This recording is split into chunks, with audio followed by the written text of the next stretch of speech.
Good afternoon. We are extremely pleased that you are here. This is co-creating at its best.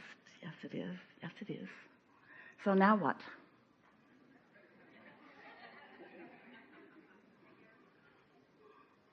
How is it that you become more trouble?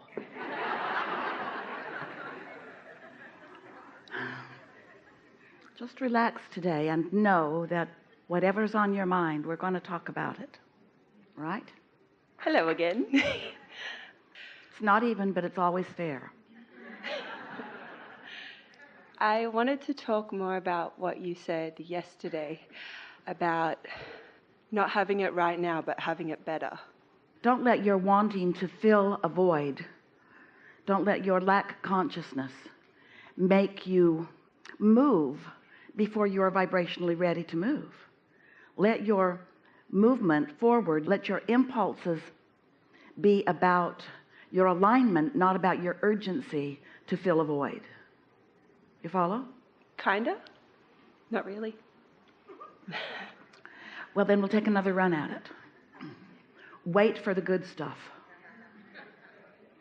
Don't move so fast. Don't be so aware of what's missing that anything will do.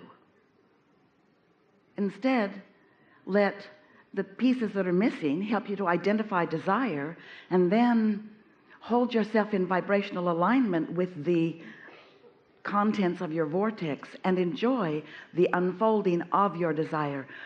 In other words, don't be so quick to get to the full manifestation. Savor the journey along the way.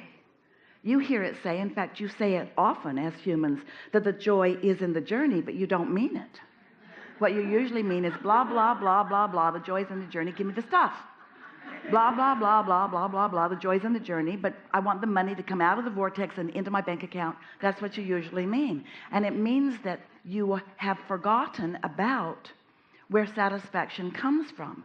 That satisfaction, most important part of the conversation of the entire voyage. Satisfaction comes from deliberate intention being satisfied. Not intention by default being satisfied, but deliberate intention being satisfied. And so that's how it all fits together. Life causes you sometimes, with not so much deliberateness, to launch your rockets of desire. And then your vibrational reality becomes more and more and more. But as you allow yourself to relax and yield to the wholeness of who you are, so that the atmosphere that is you, the mood that is you, the attitude that is you, the personality that is you, the state of emotional beingness that is mostly you, is one of allowing all of that. Then, being in the receiving mode, you get these impulses that, as you follow them, lead you to more and more and more delicious and specific satisfaction. And that's when you want to turn up the gas. That's when you want to become more specific. That's when you want to say more about what you want and think more about what you want and plan more about what you want and speak more about what you want. Once you know that you're in alignment with all of that. Yes? And so? How do I know if it's my inner being talking to me or just me pretending it's my inner being talking to me? That's a really good question. We don't know. No. That's a really good question. And here's how you know. And we've been saying this to you a lot. And we're going to say the same thing we've been saying to you, but we're saying it in response to this important question. So it's going to mean something different to you this time. You know that it is your inner being or your source energy, broader perspective, that is the source of the impulse. Because you know what the atmosphere was before the impulse came. Does that make sense to you? You have already acknowledged the loveliness of your moment. You're already in a state of appreciation. So then what follows must be coming from there. If you're grumbling about something or complaining about something, inspiration comes to you from those places too. We have not said it this clearly before in these hours that we all have been together. but you are always, if you are awake, in some receiving mode of something. The question, your question, really good question, is how do I know what receiving mode I'm in? My tuner's on and I'm getting impulses and I'm thinking of things to say, and law of attraction is rendezvousing me with thoughts and experiences and other people. So how do I know what the source of this rendezvous is? The only way you know is by understanding this mood in relationship to other moods you've had, this clarity in relationship to other lesser clarity, this happy in relationship to other less happy. That's how. So that's why we've been speaking so much about you acknowledging what your atmosphere is. What atmosphere have you deliberately intended into place?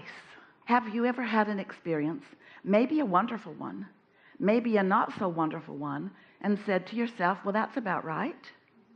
Esther says when she's really flowing and things are unfolding, and they're lovely things like rendezvous with strangers, or rendezvous with thoughts and ideas, or just the environment presenting something to her that she knows was uniquely pointed for her to receive, and when she received it, she felt the conclusion, the culmination, the co-creation of that.